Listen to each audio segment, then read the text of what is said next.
کاتتان باش بینەرانی پرۆگرامی تەندروستی و ڕۆژوو. لە پرۆگرامی ئەمڕۆدا باس لەو شیرینیانە ئەکەین کە پێویستە لە مانگی ڕەمەزاندا بخۆین. هەمووان حەزمان لە شیرینی و شەربەتە، بەڵام چۆن بە شێوەیەکی سەلامەت بخۆین لەگەڵمدا بمێنن تا کۆتایی.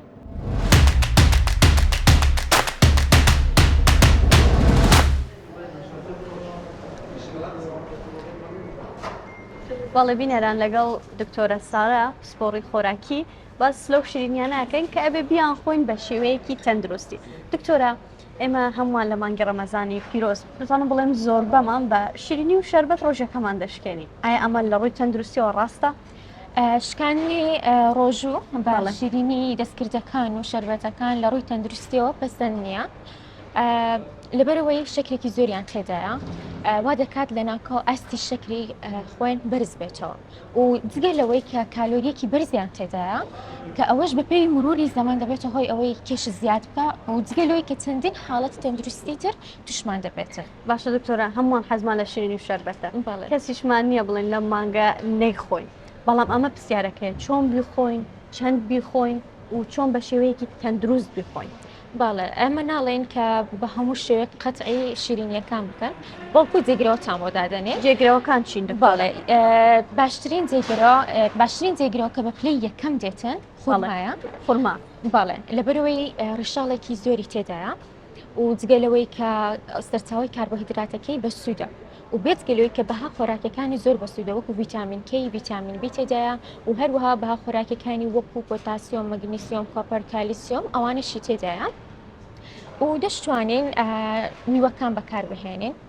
میوەکان بەڕاستەوخۆ بخۆیت یاخود بە شێوەی شەربەت دروستی بکەیت، شەربەتی سروشتی کە بەتوێ کلۆکۆ ینی لە ئەستارەی بدەیت، یاخود دەتوانانی خۆت لە ماڵەوە شیرینیەکان دروست بکەیت، لە ماڵەوە دروستی بکەیت. بەڵێ دەتوانی بە شێوەی تەندروست کە خۆشبەختانە ئێستا لە ئینتەرنێت جۆرەها شێوازی تەندروست هەیە، پێکاتی تەندروست هەیە لە مارکێتەکان، جۆرەها بژاردی تەندروستمان هەیە کەوا دەکاتن ئاسانکاریەک بیتن لە بۆ ئێمە بتوانین باشترین و تەندروستترین هەڵبژاردەمان هەڵبژێرین. دکتۆرە باسی خورمامان کرد، جۆری خورمامان زۆرە، کامە جۆر پەسەندە بۆ خواردن و سوودی زیاترە و لە شەودا کاریگەری دەبێتن؟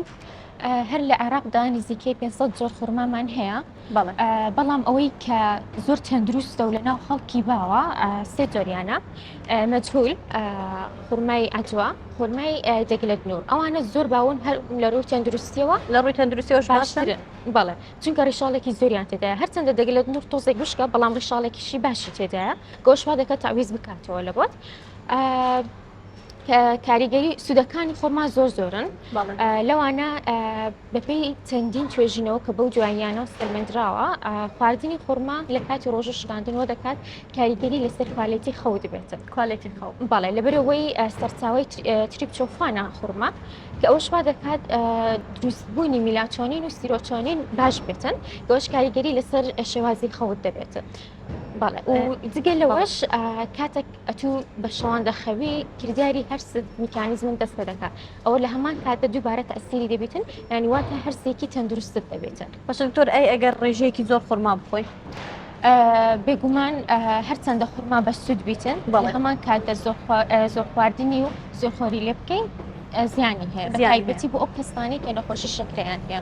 نەخۆشی شەکرەیان هەیە. دکتۆرە باسی نەخۆشی شەکرەت کرد، ئەو کەسانێک کە نەخۆشی شەکرەیان هەیە یان حاڵەتێکی تایبەتیان هەیە، تۆ چیان بۆ پێشنیارەکەی؟ چی بخۆن لە مانگی ڕەمەزاندا وەکو شیرینی؟ ئەوانش حەزیان لە شیرینیە. بزەوت دووبارە خۆشبەختانە ئێستا هەڵبژاردەی زۆر باشەیە لە بۆ ئەو کەسانێک کە نەخۆشی شەکرەیان هەیە کە جگەلەوەی کە لە ماڵە خۆیان دەتوانن دروستی بکەن. خورماشێکێکە لە هەڵبژاردەتون دروستەکان بۆ ئەوان، بەڵام دەبێ ئەوان زیاتر تێکیز بکەن و ئاگادار بن زۆرخۆری لێ نەکەن. زۆرخۆری تا سێدانە هەرچەندە لە میوەکان هەتە لە میوەکانیش هەموو جۆرە میوەیەک نابێ بخۆن.